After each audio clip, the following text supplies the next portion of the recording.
त यो स्थितिमा हामी सबैले भनिराखेको कुरा यसको गम्भीर अध्ययन जरुरी छ, गम्भीर ढङ्गले यसको छानबिन जरुरी छ।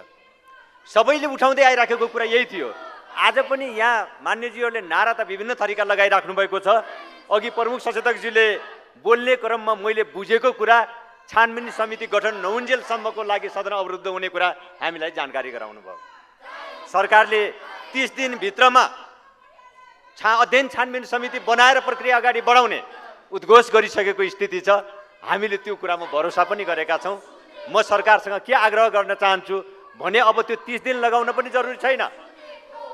अब 1 हप्ताभित्रमा केही दिनभित्रमा त्यो 30 दिनभित्र गर्ने भनिएको अध्ययन छानबिनको प्रक्रिया अगाडि बढाउने जे प्रतिबद्धता र घोषणा यो रोस्ट्रमबाट सरकारको तर्फबाट गृहमन्त्रीजीले गर्नुभएको छ, अब तत्काल त्यो छानबिन समिति गठन गरेर अब यी सबै भावनाहरूलाई अझ एकीकृत गर्न, केन्द्रीकृत गर्नको लागि म सरकारसँग आग्रह गर्न चाहन्छु।